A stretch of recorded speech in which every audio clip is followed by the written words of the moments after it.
Hello, welcome back to my craft room. Today I have just a quick little thing to share with you. You know how everybody always tells you think positive? Well, today I'm going to tell you to think negative. Generally, when we cut from a Cricut cartridge, we are looking at all of these shapes here, and this is what we're cutting out. However, the project on my blog today, which is savingmine.blogspot.com, was a little tray here from Seven Gypsies, and I wanted to dress it up a little bit, so I put this frame around it. You can see, cut out of cardstock, and I just adhered that to the front.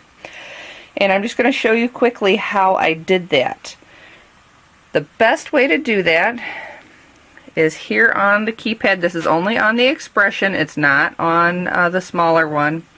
You're going to use this little button here called Center Point. You press that. Okay, and then you're going to use your arrows here to arrow to the center of your paper. So you're going to go until here on the screen. Pop that up a little bit. Here on the screen it says 6 inches and 6 inches. There we go. 6 and 6. Then you're going to need to choose your shape, and I'm used this brackety square shape here. So press that, and then to figure out how large your shape is, you're going to have to adjust the size sometimes, because if you try guessing based on the fit to page from the load mat up in the corner, when you start off up at the corner, it's going to cut a larger shape than it will when you use Center Point.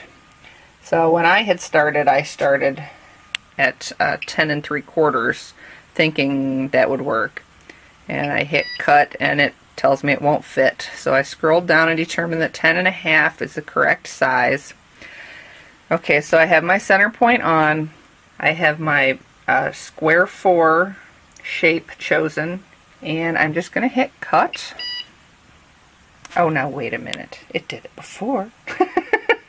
Oh, I forgot to adjust the size down to 10 1/2. There we go. Cut. And we'll sit here while it makes noise and wait for it. It'll only take a minute. Now, I will say that just because it says Center Point does not mean that it will be exactly in the center, because of the way the Cricut loads the mat. So you may want to trim the edges later if being perfectly centered is important to you, which is what I did on my frame.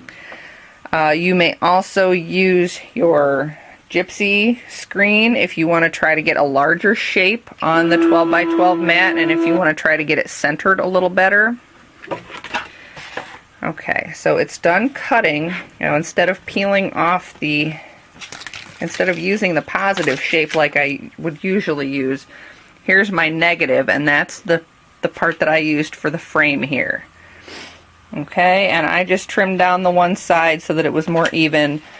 I made the frame in a color to match my Seven Gypsies tray so that it wouldn't be so noticeable if it was off-centered just a little bit after I trimmed it. So that is it for today. If you want to see the details on the rest of this project, it is on my blog. It's at savingmine.blogspot.com. That's savingmine.blogspot.com. Thanks for stopping by today, and we'll see you again next time.